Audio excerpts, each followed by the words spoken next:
नमस्कार, आप देख रहे हैं के न्यूज। मैं हूं आपके साथ सोनी चौहान और आज जनहित में जिक्र मिठाई यानी कि दिवाली की मिठाई में जहर।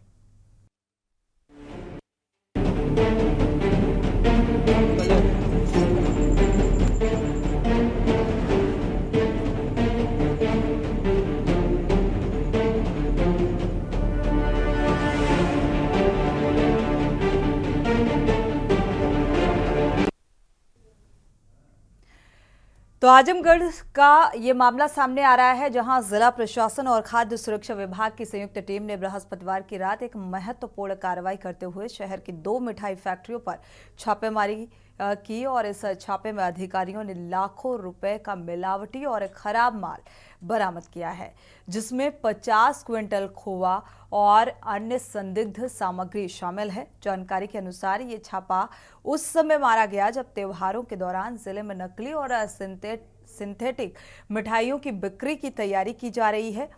एसडीएम सदर सीओ सिटी और खाद्य सुरक्षा विभाग की टीम ने हरी चुंगी के पास स्थित फैक्ट्रियों पर कार्रवाई की, जहां अवैध रूप से मिठाइयां बनाई जा रही थी।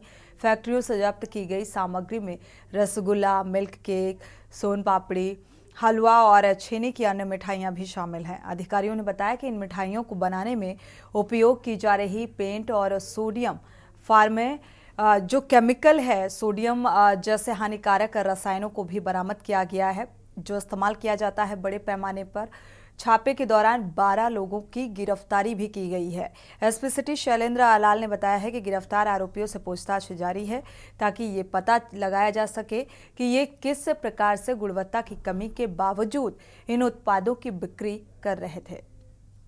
साथ ही ये भी जानने का प्रयास किया जा रहा है कि किन किन दुकानदारों ने इनसे माल खरीदा था, और इस कार्रवाई के बाद स्थानीय लोगों में चिंता और जागरूकता बढ़ गई है। मिठाई की गुणवत्ता और स्वास्थ्य के प्रति सावधानी बरतने की आवश्यकता महसूस की जा रही है। जिला प्रशासन की ये कार्रवाई खाद्य सुरक्षा के दृष्टिकोण से एक महत्वपूर्ण कदम है और इसे व्यापक स्तर पर सराहा जा रहा है। छापे से स्पष्ट होता है कि प्रशासन नकली खाद्य पदार्थों के खिलाफ सख्त कार्रवाई करने के लिए तत्पर है, जिससे कि नागरिकों का स्वास्थ्य सुरक्षित रहे।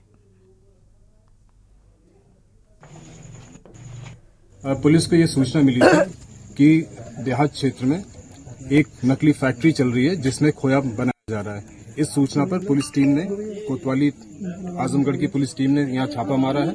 यहाँ पे लगभग 50 कुंटल बना बनाया खोआ मिला है, जो नकली बनाया जा रहा था, और इसमें केमिकल्स और पेंट इसमें इस्तेमाल किया जा रहा था बनाने के लिए, जिसमें से भारी मात्रा में पेंट बरामद हुआ है।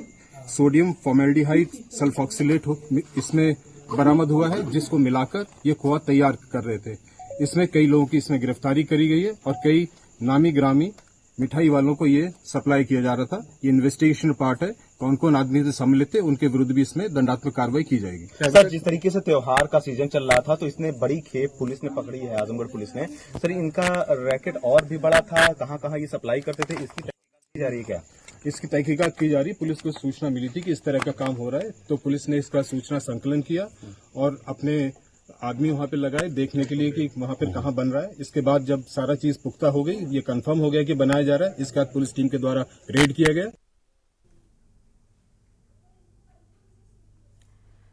तो फिलहाल दिवाली की मिठाई में केमिकल बड़े पैमाने पर मिलाया जा रहा है, क्योंकि छापेमारी के दौरान गुणवत्ता में किस तरीके से एक तरीके से मिलावटी, चाहे वो खाद्य पदार्थ की कोई भी चीज़ हो, खाने पीने की कोई भी चीज़, क्योंकि त्योहारी सीजन चल रहा है, ऐसे में बड़े पैमाने पर जो है मिठाइयों की भी खपत होती है बाजार में, और ऐसे में ये मिलावटी जो जहर है ये परोसने का काम किया जा रहा है, और हालांकि इस काम को सराहा भी जा रहा है। और इसी को लेकर आज जनहित में चर्चा करेंगे। हमारे साथ खास मेहमान भी जुड़ेंगे इस मसले पर बातचीत करने के लिए, चर्चा करने के लिए। साथ ही दर्शकों की राय भी ऐसे मामले में बेहद अहम हो जाती है। जागरूकता कितनी है, आम जनता कितना जागरूक है अपने स्वास्थ्य को लेकर, इस बात का भी पता चलता है। हमारे साथ वरिष्ठ पत्रकार जुड़े हुए हैं। शकील सिद्दीकी जी, आपका बहुत बहुत स्वागत।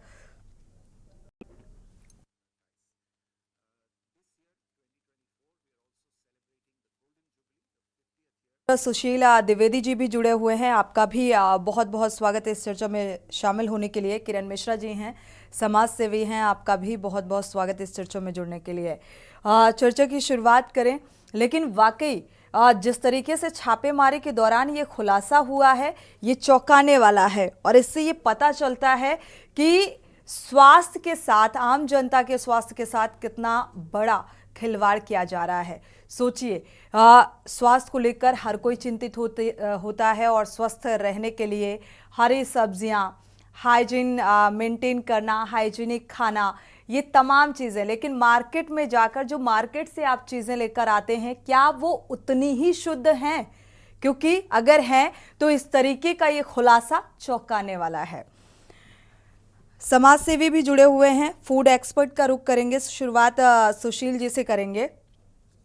डॉक्टर सुशील द्विवेदी जी, ये जो छापेमारी के दौरान खुलासा हुआ, अक्सर त्योहारों के सीजन में देखा जाता है कि इस तरीके का कारोबार बड़े पैमाने पर बढ़ जाता है, एक बड़ी लापरवाही आम जनता के स्वास्थ्य के साथ। जी जी, हम बिल्कुल संवेदना विहीन हो गए हैं सोनी जी। जी समाज में बिल्कुल किसी का भी हम लोग की परवाह नहीं कर रहे हैं कि इसकी वजह से जो हमारे ही साथी लोग किसी न किसी प्रकार से बुरी तरह से प्रभावित होंगे। तो जब त्योहार आते हैं तो निश्चित ही डिमांड बढ़ जाती है और डिमांड और सप्लाई का जो अंतर होता है, उस अंतर को दूर करने के लिए गलत तरीका अपनाते हैं ये दुकानदार और इसमें वो नकली मिठाइयों का निर्माण करते हैं, नकली मिठाइयाँ बनाते हैं, उसमें तमाम प्रकार के केमिकल यूज करते हैं। तो मैं आपके चैनल के माध्यम से ये बताना चाहूंगा कि अगर इस गोरख धंधे को पता करना है, आप कहीं नकली मिठाई तो नहीं खरीद के ले आए, तो इससे पहले तो आप टेस्ट से ही आप पता कर सकते हैं कि अगर आप इसको खा रहे हैं तो अगर इसका स्वाद बदल जाता है, मिठाई को खाकर देखने से ही आपको कोई समझ में आ रहा है कि कुछ अलग तरीके का जो स्वाद या टेस्ट है, तो हो सकता है कि वो मिलावट वाली मिठाई हो सकती है। रंगों से भी हम पहचान कर सकते हैं इन मिठाइयों की। मिठाइयों का अपना एक अलग रंग होता है और उनमें विशेषकर केसर या कुछ फूड कलर होते हैं जो बाकायदा लिए स्वास्थ्य के लिए वो हाइजीनिक होते हैं। लेकिन अगर कई बार देखा गया कि कुछ ऐसे कलर जो हम लोग कपड़ों में लगाते हैं, उन कलर की मिलावट कर देते लोग। तो अगर उस मिठाई को उठा के देखा और अगर वो आपके हाथ में लगती है या वो कलर छोड़ रही है किसी प्रकार से, तो हो सकता है कि उसमें अलग से ऐसा केमिकल रंग मिला दिया गया जो अलाउ नहीं है, जो हमारे आपके शरीर को नुकसान पहुंचा सकता है। मिठाइयों की एक अलग ही खुशबू होती है। असली मिठाई मेवों से या खोए से बनी होती है या दूध से, उसमें भीनी भीनी खुशबू आती है, अच्छी खुशबू आती है। लेकिन नकली मिठाई जो होती है उसमें यह खुशबू नहीं आती है और बल्कि उससे एक अजब टाइप की हम कह सकते खुशबू आएगी, जो कि तो सूंघ के भी हम लोग पता कर सकते हैं। मिठाई का एक टेक्सचर होता है, एक विशेष रूप से टेक्सचर होता है। जैसे आपने अभी बताया कि नकली खोवा पकड़ा गया, तो नकली खोवा को मैं अक्सर जो बिल्कुल इसी बिंदु के साथ वापसी करेंगे। पहले टिप्पणी ले लेते हैं और भी मेहमान जुड़े हुए हैं। डॉक्टर सुशील जी, आपका रुख वापस से करेंगे। देखा जाए समाज सेवी भी हैं, किरण मिश्रा जी हमारे साथ है। किरण मिश्रा जी, चूंकि अब खाद्य पदार्थ, इससे पहले कॉलर जुड़े हुए हैं, उनकी राय साझा कर लेते हैं। देवेंद्र भास्कर जी, स्वागत है आपका, अपनी राय साझा कर सकते हैं।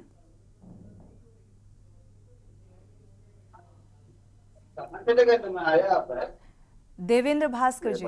जी, बाजारीकरण जो हो रहा ना, पैसा चाहिए, स्वाद से कोई लेना देना नहीं। इसलिए ये मिलावट, चाहे तेल हो, चाहे घी हो या दूध हो या मावा हो, उसमें मिलावट का धंधा करने में मुनाफा है और अगर हम उसे सही बेचेंगे तो उसमें मुनाफा नहीं है। इसलिए बाजारीकरण का जो तुष्टीकरण हमारे देश में आ गया, इससे हमारी स्वास्थ्य के साथ खिलवाड़ हो रहा और हमारे को इसको ध्यान नहीं दिया जा रहा। एक दुकानदार ऐसा है कि मैं इनकम टैक्स देता हूँ, परंतु इनकम टैक्स देने का मतलब ये नहीं हो किसी की जान ले। तो इनकम टैक्स देता है तो इनकम टैक्स वो या सेल टैक्स देता है तो सामान हम खरीदते हैं उसकी का देता है, ना उसकी हमें कोई रसीद देते, अगर रसीद देते हैं अलग से वो बिल्कुल, GST बिल्कुल। मांगते हैं। तो ये बाजारीकरण रोका जाए। बिल्कुल, बाजारीकरण मुनाफे के लिहाज से आम जिंदगियों से देखा जाए तो खेला जा रहा है। शुक्रिया जुड़ने के लिए और अपनी राय साझा करने के लिए। दर्शकों की राय बेहद महत्वपूर्ण होती है ऐसे मामलों में, और ये राय भी बताती है कि आप कितना जागरूक हैं, कितना अवेयर हैं। बाजारीकरण किस तरीके से बढ़ रहा है, किस तरीके से गुणवत्ता का ख्याल नहीं रखा जा रहा है खाद्य पदार्थों और खाने पीने की सामग्री को लेकर। किरण मिश्रा जी का रुख कर लेते हैं। किरण मिश्रा जी, ये जो मामला सामने आ रहा है, दिवाली से पहले मिलावटखोर इतने सक्रिय हो गए हैं कि अब आम जनता को अवेयर रहने की जरूरत है। सही कह रही हैं सोनी जी, आप जनता को सजग रहने की जरूरत है। एक्चुअल में हम ही हैं जो ये बाजारीकरण को बढ़ावा दे रहे हैं, और हम घर में कुछ करना नहीं चाहते, बाजार से ले आना चाहते हैं। इसलिए बाजार के जो व्यापारी हैं, जिनको इंसानियत की परवाह नहीं है, सिर्फ अपना मुनाफा देखना चाहते हैं, सिर्फ अपने प्रॉफिट के लिए, चंद रुपए कमाने के लिए कि इस सीजन में चंद रुपए कमा लें, इसलिए वो मानवीय मूल्यों के साथ में खिलवाड़ कर रहे हैं और जो मनुष्य का जीवन है उसको खर्च करने में तुले। और वो ये भूल जाते हैं कि मिठाइयाँ घूम के उनके घर में भी जाती होंगी जो सजावट के कारोबार में है। ये बहुत शर्मसार करने वाली चीजें हैं कि जी कुछ बीच में कहा थोड़ा सा डिस्टरबेंस हो रहा है, मैम अपनी बात को पूरा कर लीजिए। जी जी, मैं सिर्फ ये कहना चाह रही हूँ, बल्कि कहना नहीं चाह रही हूँ, एक प्रश्न है मेरा कि जब छापेमारियां होती हैं तो ये अक्सर मैंने देखा है कि जब बड़े त्योहार आते हैं तभी शुरू होती हैं और तभी खत्म हो जाती हैं। तो ये सोनी जी, ये ऐसा क्यों? अगर खाद्य विभाग और हमारे जो और इससे रिलेटेड जो भी विभाग हैं वो अगर सजग रहें तो मिलावटखोर इतनी हिम्मत ना कर पाए। और बड़ी बात यह है कि ये जो मिलावट पाई गई है ये शहर से थोड़ा सा हटके फैक्ट्री लगाई गई, शहर के बीच में नहीं लगाई गई, ताकि वहां तक पहुंचना थोड़ा सा दूभर हो। और मैं थैंक यू बोलूंगी सीओ साहब को, शैलेंद्र लाल जी को, जिन्होंने ये पूरी की पूरी कार्रवाई बहुत अच्छे तरीके से मुकम्मल अंजाम तक पहुंचाई। और ये सिर्फ एक शहर की घटना नहीं है, ये और शहरों में भी हो रही होगी।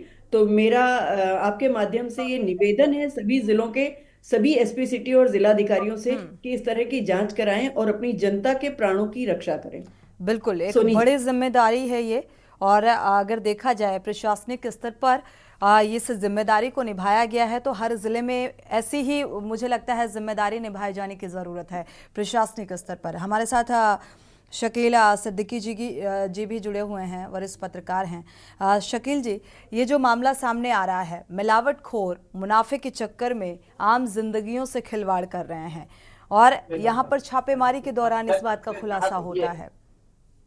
देखिए सोनी जी, कहीं ये पहला मामला नहीं है उत्तर प्रदेश में कि जिस तरह से मामला आजमगढ़ में आया है। मिलावटखोरी का, पायरेसी का एक बड़ा सिंडिकेट उत्तर प्रदेश में काम कर रहा है। इसके लिए उत्तर प्रदेश में जो जिलाधिकारी बैठे हैं, FSDI के जो अधिकारी बैठे हैं, जिला खाद्य आपूर्ति विभाग के जो अधिकारी बैठे हैं, पूरी तरह से ये भ्रष्टाचार में लिप्त है। जब भी इस तरह का कोई मामला एक दो सामने आ जाता है तो तत्परता दिखाते हैं, उसके बाद फिर वही कारोबार, वही धंधा शुरू हो जाता है, भ्रष्टाचार का धंधा शुरू हो जाता है। प्रदेश में योगी सरकार है, डबल इंजन की सरकार है, लेकिन मुझे नहीं लगता है कि इस तरह के मामलों को रोका जा सकता।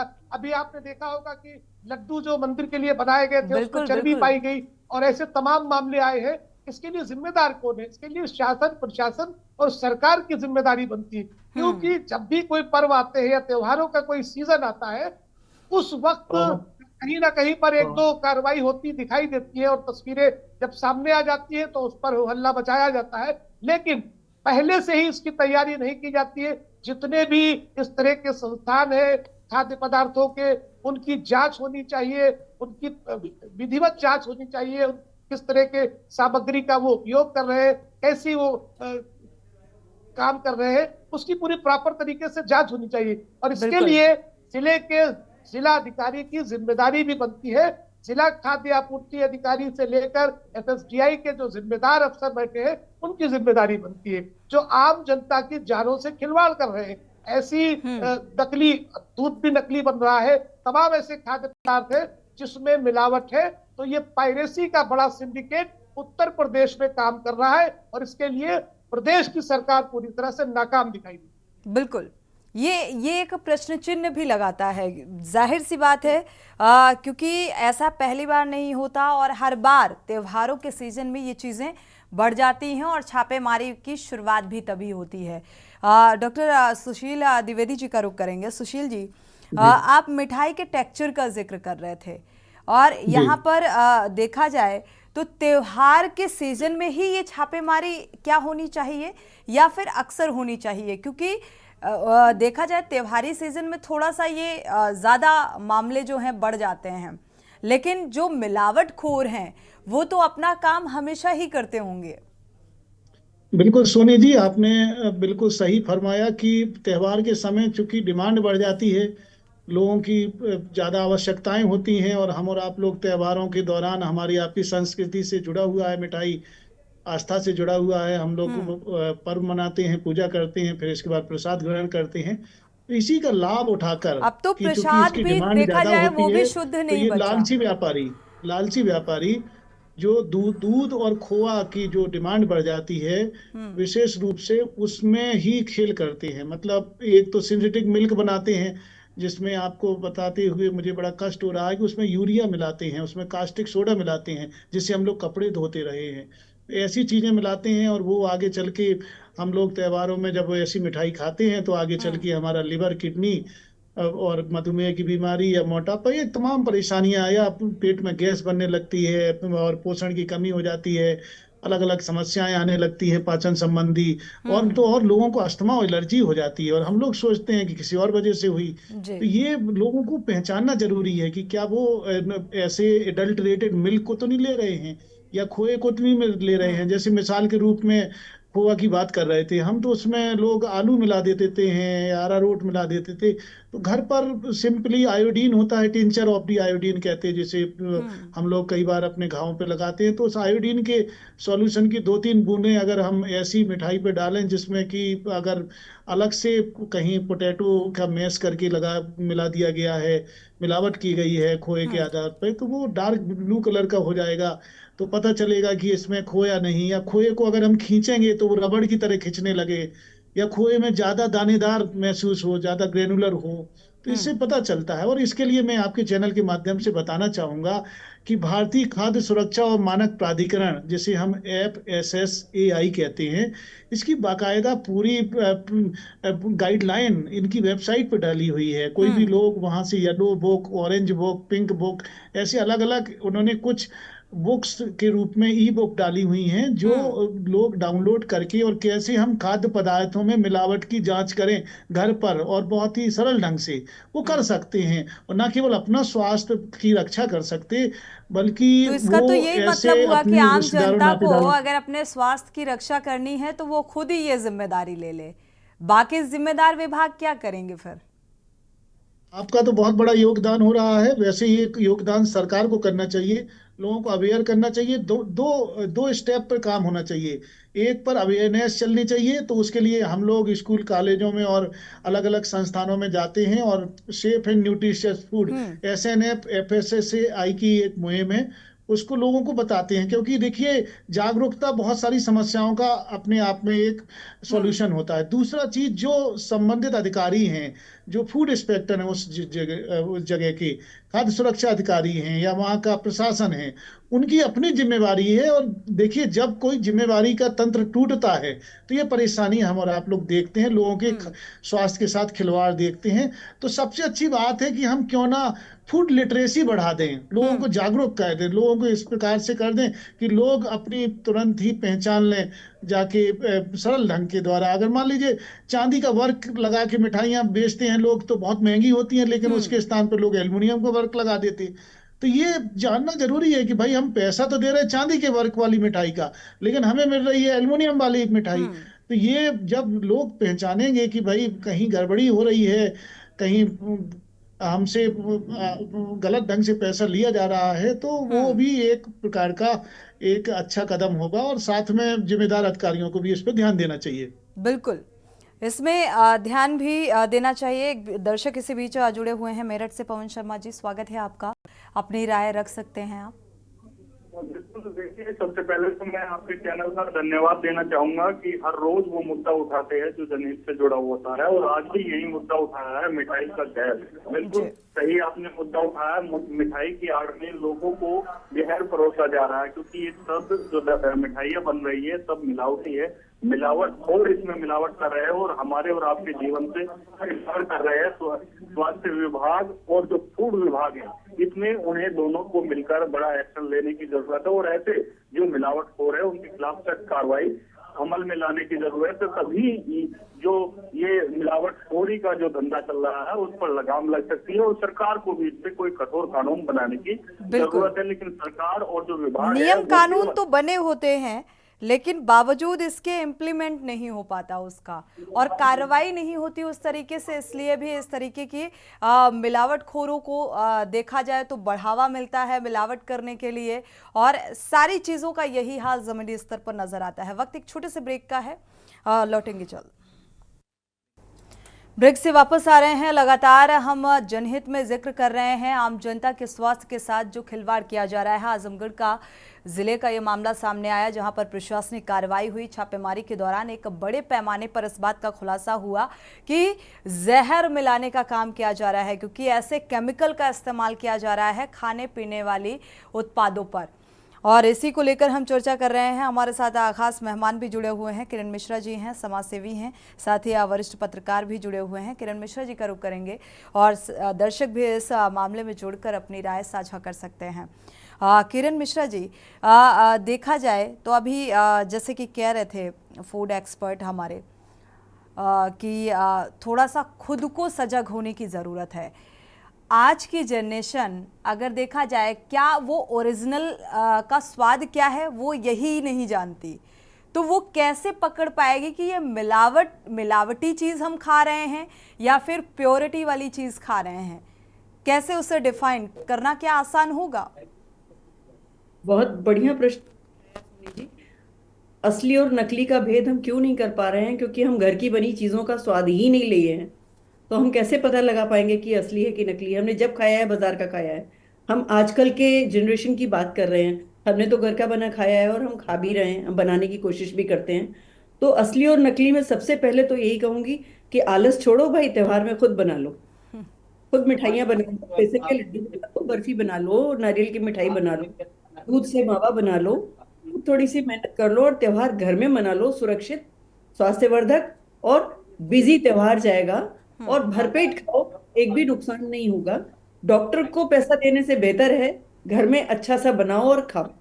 पहली जागरूकता की पहली कड़ी तो मैं यही कहूंगी। लेकिन अब चूंकि इस वक्त की मांग ये है कि घर में महिलाएं भी जॉब में हैं, पुरुष भी जॉब में हैं, त्योहार भी मनाना है, वक्त कम होने की वजह से जो कुछ मार्केट में अवेलेबल है उसको ले लो और काम चलाओ। तो मैं दो राय देना चाहूंगी। एक तो अपने जो फूड एक्सपर्ट हैं सुशील जी, डॉक्टर सुशील का मैं धन्यवाद देना चाहूंगी। उन्होंने बहुत अच्छे तरीके से बताया कि हम कैसे पहचान सकते हैं। आयोडीन सबके पास नहीं अवेलेबल होता है सर, तो कोई सरल तरीका बता दीजिए जिससे एक आम जनता वहां जाए और मिठाई को असली नकली पहचान सके। आपसे निवेदन है कि आप इसको जरूर बता दीजिएगा। बिल्कुल बिल्कुल मैम, आयोडाइड नमक होता है ना घर में, तो उसमें थोड़ा सा आयोडीन होता है उस नमक में। हमारे आपके सबके घरों में जो आयोडाइड नमक होता, तो उसकी चुटकी भर वो आयोडाइड नमक भी हम अगर डालेंगे तो अगर खोआ में मिलावट है तो वो डार्क ब्लू कलर का हो जाएगा, तो इससे भी हम पहचान लेंगे। तो आयोडाइड नमक तो सबके घरों में ही होता है, उसमें आयोडीन मिलता ही है। जी मैम। जी सर, थैंक यू सर।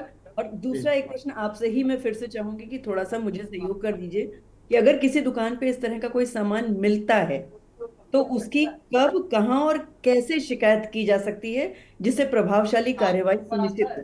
बस यही तो दिक्कत है किरण मिश्रा जी। सवाल हर बार ऐसे ही पूछे जाते हैं, लेकिन इसका सही सटीक जवाब नहीं मिलने वाला, क्योंकि आपको भी पता है अगर आप किसी दुकान में जाते हैं, शॉप में जाते हैं, किसी शोरूम में जाते हैं, वहाँ पर कुछ भी खरीदते हैं, तो ये कंपलसरी नहीं होता कि आप वहाँ से बैग भी खरीदें, फिर उसमें अपना सामान भरें, उसका चार्ज दें। ऐसा कोई नियम नहीं है। और अगर ऐसा नियम है तो एक शिकायत करने का एक नंबर भी दिया होता है कि भाई नियम नियम हर चीज़ के लिए, कानून हर चीज़ के लिए अपने यहाँ बनाए गए, लेकिन उसका इम्प्लीमेंटेशन कितना हो पा रहा है। आप देख पा रही हैं, आज भी लोग जाते हैं, घर से बैग ले जाना भूल जाते हैं तो आप परचेज करते हैं बैग, वहाँ पर 10 रुपये 9 रुपये उसका चार्ज देते हैं। मॉल में भी जाते हैं, मॉल में भी यही करते हैं और फिर वो सामान लेकर घर आते हैं। तो कितने लोग शिकायत करते हैं।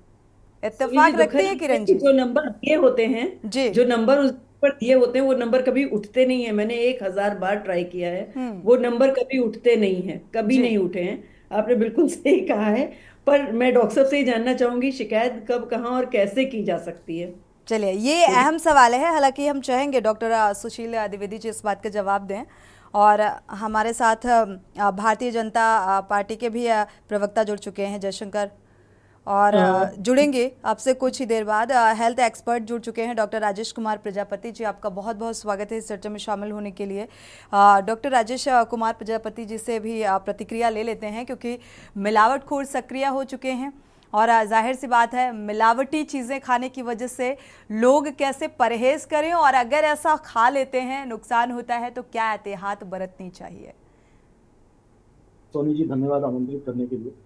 आप मुझे सुन पा रहे हैं? जी सुन पा रहे हैं। जी, जिस प्रकार से अभी आज कई हजार लीटर दूध, मावा और कई क्विंटल जो नकली पनीर बरामद हुआ है, और ये अभी त्योहारों का मौसम चल ही रहा है। अभी कुछ दिन पहले करवा चौथ था, फिर अब दीपावली का पूरा मौसम चलेगा, गोवर्धन पूजा है। तो ये सारा माल ये खपाया जाना था जो गरीब जनता है उनके लिए। नुकसान इससे क्या होता है सोनी जी कि कुछ जो इनमें तत्व होते हैं, ये कुछ तो इमीडिएट इनका एक्शन होता है जिसकी वजह से लोगों को किडनी लिवर की समस्या हो सकती है, गैस्ट्रोएंटेराइटिस हो सकती है, और कुछ क्रॉनिक टॉक्सिसिटी होती है। जैसे कि आपने मिसाल के तौर पे बहुत सारी चीजों में देखा होगा कि वो जो चांदी का वर्क लगा होता है, वो चांदी का वो जो वर्क होता है, वो क्योंकि चांदी बहुत महंगी मिलती है तो लोग चांदी की जगह ज्यादातर एल्युमिनियम फॉइल का इस्तेमाल करते हैं। बिल्कुल। और सस्ती से सस्ती दुकान पे भी आप चले जाइए, कोई मिठाई लीजिए, बढ़िया चमचमाती हुई उस पे सिल्वर वर्क रहेगा। पान भी उसी प्रकार से सिल्वर वर्क लगा के लोग दे रहे हैं। बिल्कुल। मिला के जो मिलावट का जहर है, ये कहीं ना कहीं हमारे जनता के लिए बहुत खतरनाक है। आपने ये भी देखा होगा कि पिछले कुछ सालों में जो कैंसर के इंसिडेंट्स हैं, यानी कैंसर के जो मरीज हैं, वो सैकड़ों नहीं बल्कि लाखों की तादाद में बढ़े। हेलो, आप बिल्कुल, सुन पा रहे हैं? सुन पा रहे हैं। अपनी बात को पूरा कर लीजिए। तो जिस प्रकार से हम देख रहे हैं कि हमारे यहाँ आजकल कैंसर के मरीजों की संख्या लाखों में बढ़ती जा रही है, जहां हम पहले कुछ 100 मरीज ही देखा करते थे कैंसर के, खासकर अगर हम मुंह के कैंसर की बात करें, या फिर अगर हम ब्रेस्ट कैंसर की बात करें महिलाओं में, या फिर अगर हम लंग कैंसर की बात करें, तो ये जो कैंसर का इंसिडेंस है अब ये लाखों की संख्या में इसी वजह से बढ़ रहा है कि हमारा जो भोज्य पदार्थ है, जो खान पान है, त्योहारों के समय पे तो मिलावट होती ही होती है। अक्सर हमें सुनने को मिलता आए दिन, कई बार अखबारों में या न्यूज चैनल्स पे, कि नकली दूध बरामद हुआ या फला कंपनी के दूध में यूरिया का स्तर बढ़ा हुआ था। तो कुल मिला के अगर हमने अपने खाद्य पदार्थों पे ध्यान नहीं दिया तो हमारा जो स्वास्थ्य है वो बहुत तेजी से गिरेगा, और इसमें कैंसर जैसी बीमारियां और लीवर और किडनी के फेल होने की जो बीमारियां हैं, ये काफी ज्यादा बढ़ जाएंगी। इनका हार्ट पे भी बुरा असर होता है। बिल्कुल। शकील सिद्दीकी जी का रुख करते हैं। शकील सिद्दीकी जी, क्योंकि अक्सर आपने देखा होगा प्रशासनिक स्तर पर तो लापरवाही बढ़ती जाती है। अभी ये आजमगढ़ का मामला सामने आ रहा है। हर जिले के प्रशासनिक अमले को इतना सतर्क होने की ज़रूरत है, और आप देखते होंगे, चूँकि आप वरिष्ठ पत्रकार हैं तो बखूबी ज़मीनी हकीकत भी आपको पता होगी कि प्रशासनिक अमला भी कब सक्रिय होता है, जब त्यौहार आते हैं। उससे पहले इस तरफ कोई ध्यान नहीं दिया जाता है कि कहाँ पर नकली मावे में, नकली खोए में क्या मिलाया जा रहा है, किसी को कोई सरोकार नहीं। जी निश्चित रूप से सोनी जी, ये तो मैं बताऊं आजमगढ़ का मामला है। राजधानी लखनऊ की बात करें, जो उत्तर प्रदेश की राजधानी है, जहां पर पूरा प्रशासनिक अमला, मुख्यमंत्री से लेकर तमाम लोग यहाँ पर मौजूद रहते हैं। उसके बाद अभी देखिए मौसम त्योहारों का चल रहा है, कहीं पर भी मुझे ऐसा नहीं दिखता है कि मावा की जांच के लिए जिला खाद्य आपूर्ति की तरफ से कोई टीम निकली हो, या बाजारों में गई हो, या मिठाई की दुकानों पर जाकर जांच कर रही हो। क्योंकि मैं पहले कह चुका हूं कि उत्तर प्रदेश में मिलावटखोरों का एक बड़ा सिंडिकेट काम कर रहा है, जो प्रशासनिक अधिकारियों के साथ साठगांठ करके ऐसी मिलावट कर रहा है। और ये पहला मामला नहीं है, उत्तर प्रदेश के ज्यादातर जिलों में ऐसी तमाम तस्वीरें आती, लोग आकर कहते हैं कि साहब देखिए वहां पर इस तरह का मिलावटी दूध बेचा जा रहा है, और जब शिकायत की जाती है जिन नंबरों पे तो उस पर रिस्पांस नहीं मिलता है, या दफ्तर जाकर भी लोग अगर कहते हैं तो कहते हैं आप दरखास्त दे जाइए, उस पर कार्रवाई की जाएगी, और वो दरखास्त जो है किसी कोने में दम तोड़ देती है, उसी कार्यालय के कोने में दम तोड़ देती है। जिम्मेदारी इसके लिए सरकार की बनती है, जिम्मेदारी इसके लिए जिला प्रशासन की बनती है कि त्योहार से पूर्व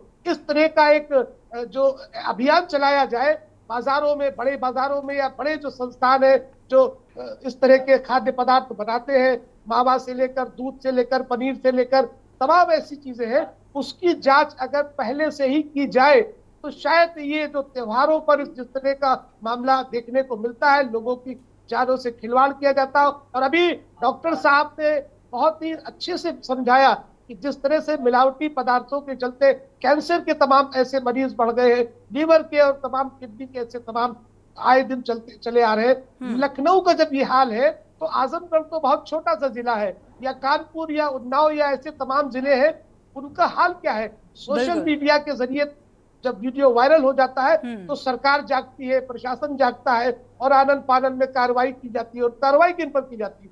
छोटे लोगों पर, जो छोटे मोहरे हैं उन पर कार्रवाई की जाती है।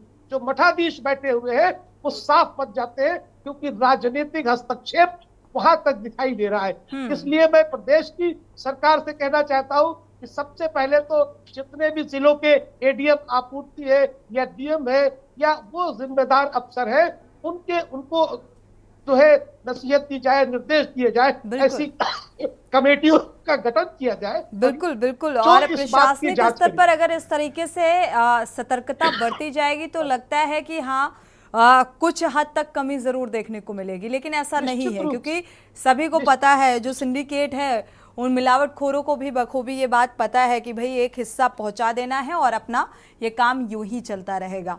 फूड एक्सपर्ट भी मैं कहना चाहूंगा जी, एक बात कहना चाहूंगा 2 सेकंड कि अभी देखिए उपचुनाव हो रहा है उत्तर प्रदेश में, 9 सीटों पर उपचुनाव हो रहा है, तो ये अपने चुनाव को तो खराब नहीं करेंगे। जिन मठाधीशों के चलते इस तरह की पायरेसी हो रही है उन पर हाथ नहीं डालेंगे, क्योंकि उन्हें डर है कि फंडिंग जो वहां से बैकडोर से हो रही। मैं सच बोलने वाला पत्रकार हूँ और सच बोलता हूँ, आंखों में आंखें डालकर बोलता हूँ। अभी इस समय किसी तरह की ना आजमगढ़ में कार्रवाई होगी, ना किसी भी जिले में ऐसे अगर मामले सामने आते। उपचुनाव के बाद 1-2 मामलों पर जो है डंडा चला दिया जाएगा, उसके बाद खत्म, कहानी खत्म। बिल्कुल। कोशिश है कि अगर भारतीय जनता पार्टी के प्रवक्ता जुड़ते हैं तो जरूर उनसे अहम सवाल अभी होने बाकी है और उचित जवाब मिलने की भी उम्मीद करते हैं, लेकिन अक्सर मिलता नहीं है।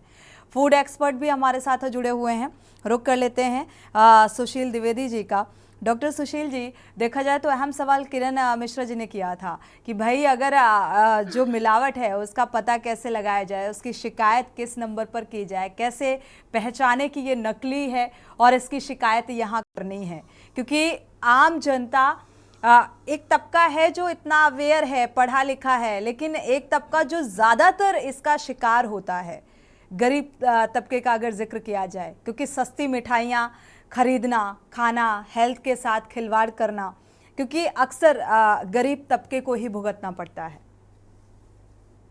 बिल्कुल सोनी जी, मैडम ने बहुत अच्छा मुद्दा उठाया था। और सबसे अच्छी बात तो मैडम ने जो मुद्दा उठाया था कि जो बचपन में जो हम और आप लोग माँ की बनी हुई मिठाइयाँ खाते रहे हैं, या घर के जो बड़े बूढ़े लोग या हम लोग मिलके मिठाइयाँ बनाते थे, वो सबसे अच्छी मिठाइयाँ होती थी। लेकिन वो जो भारत की एक परंपरा थी वो कहाँ खत्म होती जा रही बाजारीकरण के दौर में, ये भी गंभीर विषय है, सोचना पड़ेगा, इस पे एक अलग चर्चा हो सकती। खैर, मुझे आपने बताया है कि उस नंबर को मैं बताने की कोशिश करूं तो देखिए, FSSAI की अगर वेबसाइट पे अगर जाएं, भारतीय खाद्य सुरक्षा और मानक प्राधिकरण की एक वेबसाइट है, कोई भी उसे गूगल पे टाइप कर सकते, सबके पास आज की डेट में मोबाइल है। और किसी को कुछ शिकायत है तो एक नंबर है, आप चाहें तो नोट भी कर सकते हैं, जो लोग सुन रहे हो आपके चैनल पर देख रहे हो इस कार्यक्रम को, उस नंबर का कोड लिख लें 1800 112 100। मैं दोबारा इस नंबर को रिपीट कर रहा हूँ, 1800-112-100। इस नंबर पे कॉल कर सकते हैं। ये टोल फ्री नंबर है, इसका कोई पैसा नहीं लगता है। और इसके अलावा ऐप SSAI अर्थात भारतीय खाद्य सुरक्षा और मानक प्राधिकरण के अलग अलग रीजन में बांटा है उसने पूरे भारतवर्ष को। आते अलग हैं अलग सर, आते रीजन हैं। के हिसाब से टेलीफोन नंबर और आईडी भी दिए गए हैं, ईमेल आईडी भी दिए गए हैं। मतलब 6 रीजन और जो अलग अलग लेबोरेटरी हैं, विशेषकर 2 लेबोरेटरी के नंबर उस वेबसाइट पे दिए हुए हैं। तो आप वो नंबरों को भी कोई भी उसको नोट करके उसको कर सकते हैं। और इसके अलावा दरअसल जो क्या है ना आपका सर, डिस्ट्रिक्ट लेवल का गूगल में हर प्रशासन कोई है, जिला गूगल करता प्रशासन। है और हर कोई शिकायत भी दर्ज कराना चाहता है। क्योंकि स्मार्टफोन का सभी इस्तेमाल करते हैं तो बखूबी पता भी है, वो चाहे कम पढ़ा लिखा हो या ज्यादा पढ़ा लिखा हो। तो टोल फ्री नंबर अगर डायल भी किया जाता है तो वो कनेक्ट नहीं होता है। सेकंड ऑप्शन क्या है? तो ईमेल दिया हुआ है मैडम, अब ईमेल भी करना पड़ेगा। और नहीं तो फिर जहां पर देखा होगा मैडम की तरह जो हमारे NGO हैं या जो लोग समाज की बेहतरी के लिए काम कर रहे हैं या सिटीजन जर्नलिस्ट हैं या आप जैसे मीडिया कर्मी हैं या हमारे जैसे लोग हैं जो अवेयरनेस उठा रहे, लोगों को कर रहे हैं जागरूक, या डॉक्टर साहब, तो ऐसे लोग भी समाज में हर जगह मिल जाते हैं, तो उनकी भी मदद ले सकते हैं। और ईमेल भी कर सकते हो। वेबसाइट पर विजिट कर लें FSSAI की, और उस पर बहुत सारी चीजें डिटेल दी।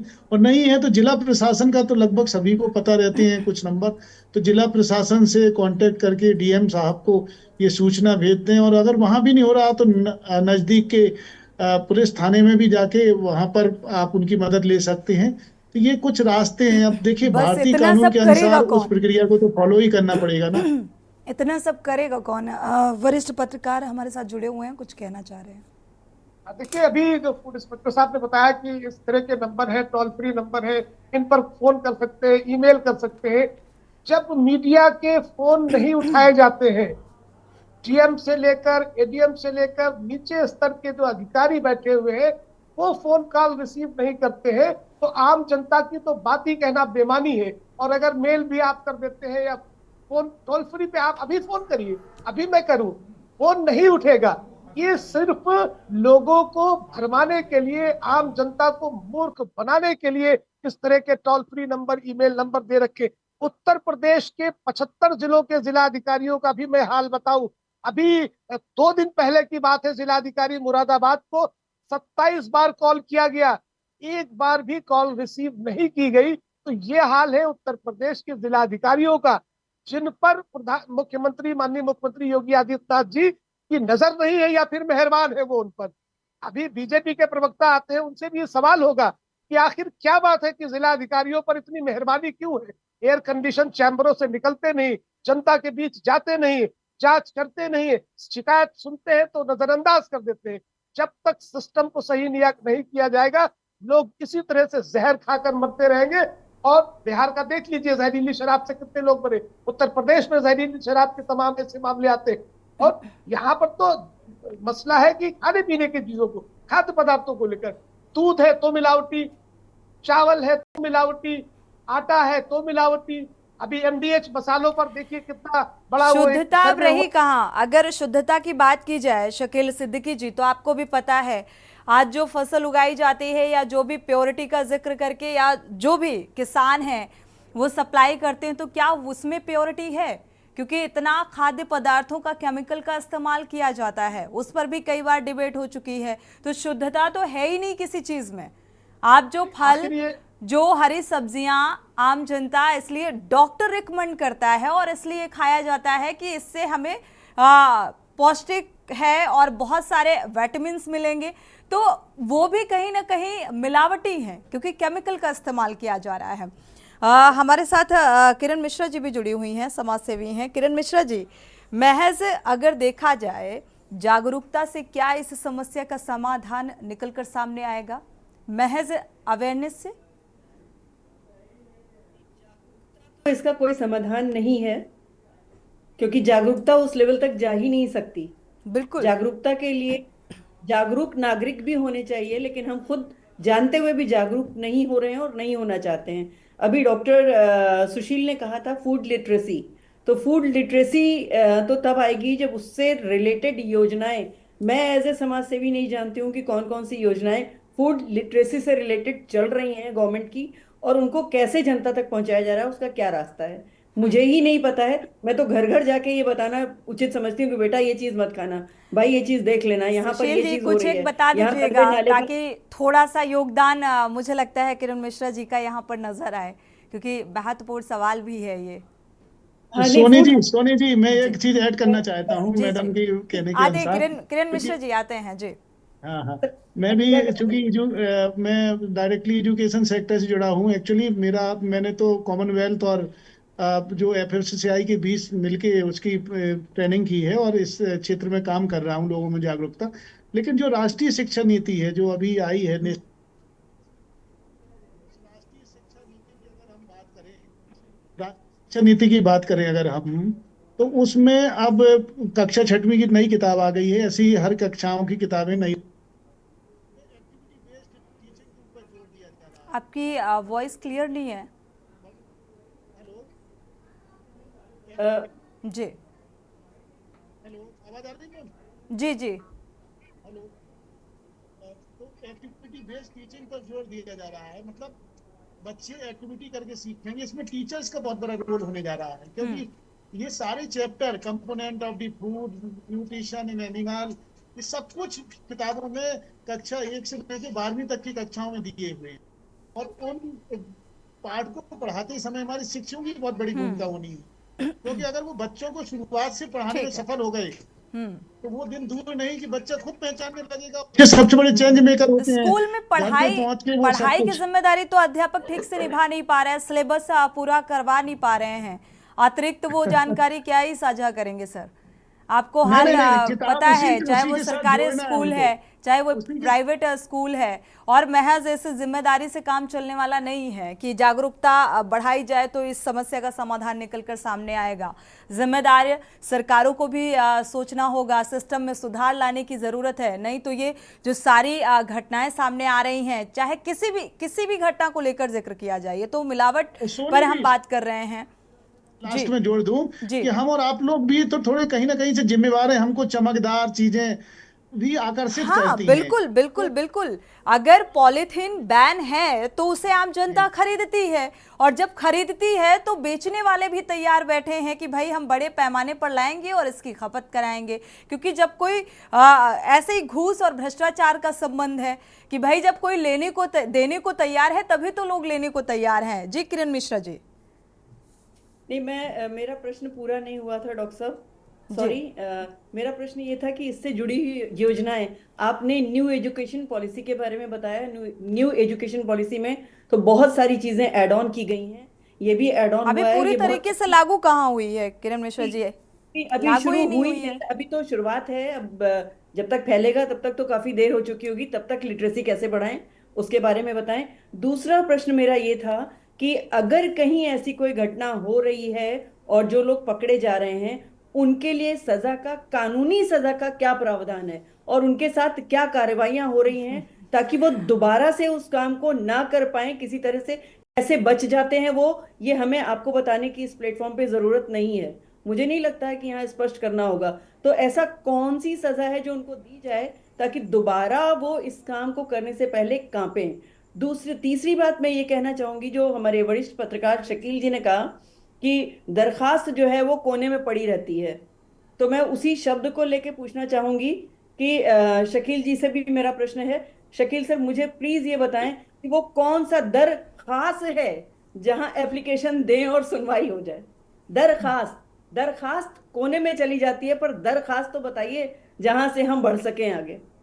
देखिए किरण जी, दरख्वास्त की बात की जाए या फिर चिट्ठियों की बात की जाए, उत्तर प्रदेश की बात की जाए या पूरे देश की बात की जाए, चिट्ठी मुझे नहीं लगता। मैं दर पूछ रही हूँ, कौन सा दर है जहां जाके दरख्वास्त का वो दर ही नहीं है। उत्तर प्रदेश में तो वो दर ही नहीं है जहां पर लोगों की सुनी जाए। आप भी जानती हैं, बखूबी जानती है कि किस तरह से एक बड़ी लॉबी काम करती है, पॉलिटिकल इंटरफेरेंस। आप देख सकते हैं, अगर किसी की शिकायत है और वो शिकायत करता है, या मुख्यमंत्री का जो IGRS बना है, जन सुनवाई पोर्टल, उस पर कोई शिकायत दर्ज करता है तो निस्तारण के नाम पर आख्या बेचकर कह दिया जाता है निस्तारित हो गई। जमीनी ठीक है, हकीकत तो दिखाई हमारे नहीं साथ देती। हेल्थ एक्सपर्ट भी जुड़े हुए हैं, डॉक्टर राजेश कुमार प्रजापति जी का रुख कर लेते हैं। डॉक्टर राजेश कुमार जी, आप चूक किसकी देख पा रहे हैं? प्रशासनिक स्तर पर, सरकार के स्तर पर, जो सिस्टम, जो नियम, जो कानून बनाए गए हैं उन पर सलीके से अभी इम्प्लीमेंट नहीं हो पा रहा है? सोनी जी, जिस किसकी प्रकार चूक? से हमारे देश की और विशेषकर हमारे प्रदेश की जनसंख्या लगभग 25 करोड़ है। हमारी आबादी आबादी 100 करोड़ से ऊपर है, 130-35 करोड़ के आसपास। तो इतने बड़े देश में अगर हम ये सोचें कि सिर्फ प्रशासनिक अमला या सिर्फ पुलिस या सिर्फ जो अधिकारी हैं वही इसको रोक सकते हैं, तो ये एक बहुत बड़ा, जैसे बोलते हैं, डिल्यूजन होगा। जब तक लोग स्वयं से इसके बारे में सोचेंगे नहीं कि भाई हम खा क्या रहे हैं। आपने अभी, मैंने बाकी और वक्ताओं को सुना, तो जिस प्रकार से मुझे लग रहा है कि हमारे त्योहारों का जो बाजारीकरण हो रहा है या जो हमारे त्योहारों को एक बिजनेस फेस्टिवल में कन्वर्ट कर दिया गया है, तो उसका कहीं ना कहीं एक स्वरूप है कि हम एक बहुत बड़े उपभोक्ता के रूप में उभरे हैं। उस अनुपात में हमारी प्रोडक्टिविटी नहीं है जिस हिसाब से कंजम्पशन अचानक से बढ़ जाता है। बिल्कुल। तो मिलावटखोरों को इसमें अपने हाथ सेकने का मौका मिल जाता है। देखिए, पहले के समय में सोनी जी, अगर हमारा जो जनतंत्र पहले का था, पाटलिपुत्र का या मौर्य वंश का या इसके पहले भी जो वंश रहे हैं, उनमें मिलावटखोरों को जो दंड दिया जाता था बड़ा कठोर था। उनके हाथ काट दिए जाते थे, उनको मृत्यु दंड दिया जाता था, डर और था। ये एक प्रकार से मानवता के खिलाफ एक अपराध माना जाता है, जो कि वाकई है। तो जो भय होता है, यदि भय समाप्त हो जाता है या उचित उदाहरण समय समय पर प्रस्तुत नहीं होते हैं।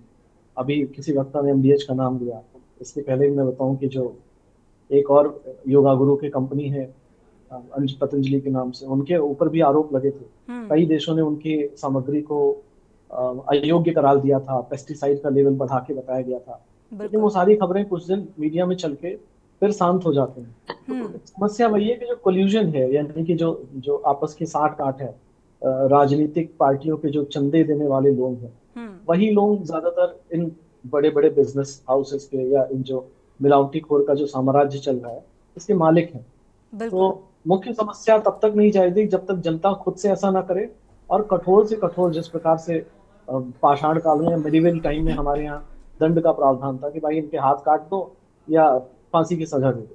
तो मुझे नहीं लगता पिछले 50 सालों में कभी किसी मिलावटखोर को फांसी की सजा दी गई होगी या 10 साल से ज्यादा कैद यहाँ भी रेपिस्ट को जल्दी फांसी नहीं दी जाती, आप मिलावटखोरों का जिक्र कर रहे हैं सर। जी, हालांकि अगर हम अपराध की दृष्टि से देखें तो रेप या इस प्रकार के अपराध किसी व्यक्ति के खिलाफ है, लेकिन ये जो मिलावटखोर का अपराध है ये समाज के खिलाफ हो रहा है। और ये इसमें पूरा का पूरा, खासकर वो वर्ग जो इन त्योहारों में बड़ी मुश्किल से 2 वक्त की रोटी खरीद पाता है, जुगाड़ से कहीं ना कहीं पैसे इकट्ठा करके इनको मनाने के चक्कर में मिठाइयां खरीदता है, और उसे ये नहीं पता कि जितने की मिठाइयां खरीद रहा है वो मिठाइयां नहीं बल्कि जहर। मुझे लगता है कि सामाजिक तौर पे हम फेल होते हैं अगर ऐसे इंसिडेंसेस हर साल आ रहे हैं। ये बिल्कुल सिस्टम का फेल्योर है, और ये बताने की भी ज़रूरत नहीं है, क्योंकि ये कोई पहला घटनाक्रम नहीं है। हर साल जब भी दीपावली का त्यौहार आता है, कोई भी फेस्टिवल सामने आता है, तो प्रशासनिक सतर्कता भी बढ़ जाती है, दिखावे के लिहाज से ही सही, लेकिन ज़मीनी हकीकत कुछ और ही है, और तभी मिलावटखोर सक्रिय हैं। आप सभी मेहमानों का बहुत बहुत शुक्रिया इस चर्चा में शामिल होने के लिए। लेकिन जब तक जो नियम कानून बनाए गए हैं उसका ज़मीनी स्तर पर इम्प्लीमेंटेशन नहीं किया जाएगा, तब तक ये मिलावटखोर भी सक्रिय रहेंगे, आम जनता के स्वास्थ्य के साथ खिलवाड़ करते रहेंगे। और इससे ये साफ हो जाता है कि सिस्टम में सुधार आना इतना जल्दी नहीं होगा, और इससे बेहतर है कि आम जनता खुद ही अपने स्वास्थ्य के प्रति अवेयर रहे, जागरूक रहे और खुद अपने स्वास्थ्य का ख्याल रखे। इसी के साथ जनहित में इतना ही। आगे खबरों के लिए आप देखते रहिए के न्यूज़ इंडिया।